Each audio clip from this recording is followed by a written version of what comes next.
Bonjour aux nouveaux et rebonjour à ceux qui sont de retour. Si vous souhaitez supporter la chaîne, vous pouvez souscrire à notre Patreon pour avoir accès au code source des séries et des projets à venir. Vous pouvez aussi rejoindre notre Discord qui est public. Si vous êtes intéressé par les jeux vidéo, vous pouvez souscrire à ma deuxième chaîne. Autrement, like, comment, subscribe pour booster l'algo de la chaîne. Tous les liens sont dans la description. Bon visionnage. Et nous sommes de retour pour notre série Rust et aujourd'hui nous allons terminer les arrêts et les vecteurs. Alors nous allons rapidement en créer de nouveaux. Alors on va essayer en premier lieu de créer justement un arrêt et un vecteur qui sont vides. On va voir si c'est possible ou pas. Ça sera un petit peu le sujet d'aujourd'hui. On va voir les différentes choses que nous n'avons pas encore vues sur ces deux structures. Donc un arrêt, je rappelle que c'est 2 crochets et vous avez ensuite le vecteur, c'est donc un appel de macro et ensuite vous mettez pareil les crochets. Alors premièrement ici on peut voir qu'il y a marqué unknown à l'intérieur. Alors c'est VS Code qui nous le montre, hein. Mais ici, on peut voir qu'on a une erreur. Alors, si on regarde rapidement le terminal ici, on va lancer le code run.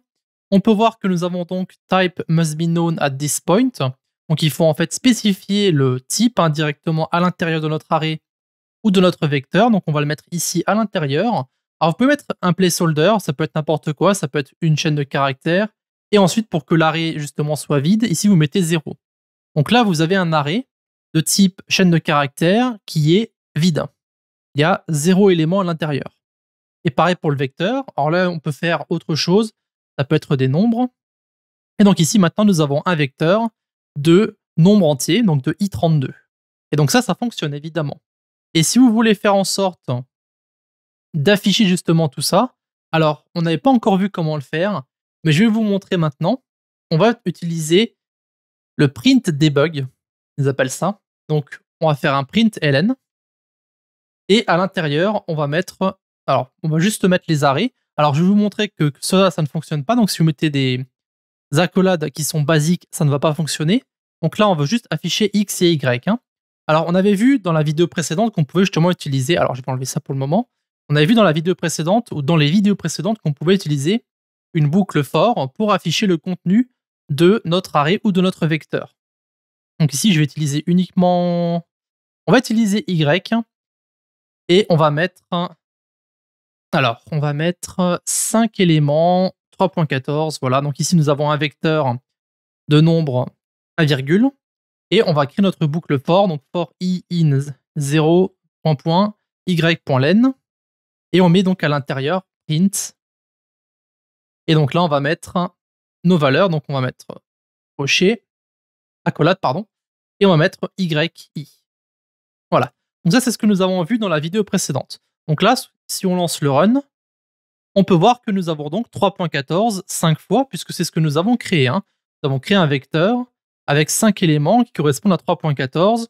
Et on avait vu que, évidemment, ça, on pouvait le modifier. Donc si j'ai modifié le premier index, hop, je mets 4,5 à la place.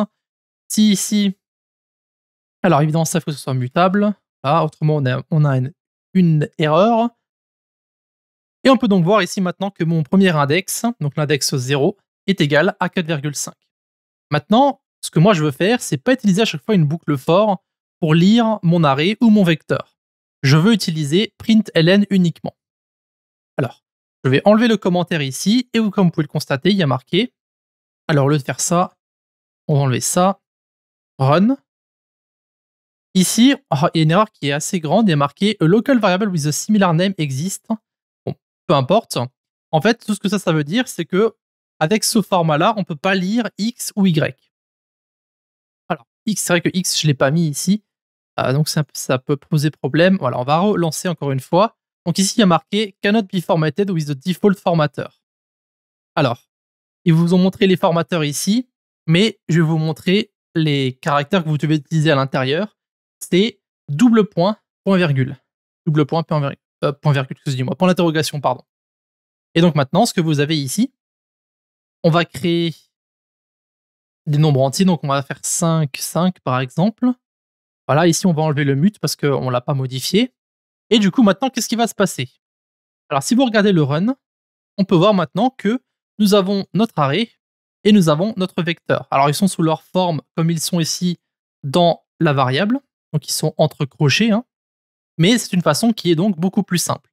Alors, si on repasse encore une fois par le la console ici, sur le terminal, on peut voir donc in format strings, you may be able to use, donc double point, point d'interrogation, ou alors vous avez double point, hashtag, et un point d'interrogation for pretty print. Donc, alors, pretty print, hein, qu'est-ce que c'est? Si vous mettez un hashtag ici, voilà, je vais vous montrer très rapidement. Run. Voilà, donc ça vous montre en fait sous un format qui est en soi beaucoup plus simple à lire. Ça dépend de ce que vous avez à l'intérieur, évidemment, hein. Si vous avez des mots, plusieurs mots, ben ça sera plus simple à lire. Donc bon, ça dépend ce que vous avez à l'intérieur. Donc voilà, c'est à vous de voir. Ok. Donc en général, si vous voulez simplement lire le contenu d'un arrêt ou d'un vecteur et que vous voulez le faire très rapidement sans avoir à passer par une boucle for, eh bien vous pouvez passer par cette syntaxe que vous avez ici. C'est vraiment très rapide et très simple. Enfin, la dernière chose que nous allons voir, c'est comment copier un arrêt ou copier un vecteur. Alors, c'est quelque chose qui en soi est assez simple à faire. Nous allons créer... Alors, ce que je vais faire, c'est que je vais les remplir à la main. Je vais mettre 1, 2 et 3. Et je vais créer... Alors, je vais mettre les deux en vecteur. Oups. Voilà. Et le deuxième vecteur sera vide. Donc, je vais mettre 0, 0. Donc, nous avons un vecteur de nombre entier et il est vide. Si on regarde rapidement run, on peut voir que mon arrêt Y est vide. Alors, je vais mettre ici arrêt, alors vecteur, pardon, vecteur vec X, et là, je vais mettre vec Y. Voilà, run rapidement, vec X, vec Y. On va copier ça pour l'utiliser juste après. Eh bien, comment on va faire pour copier le contenu de notre vecteur X à l'intérieur de notre vecteur Y? Eh bien, ça va être très très simple. Vous faites simplement Y égale X.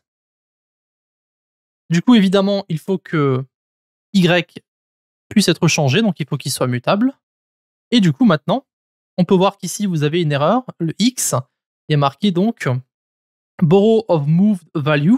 Donc, on ne va pas pouvoir justement rappeler le X. On va devoir l'enlever ici. Donc, du coup, hop, voilà.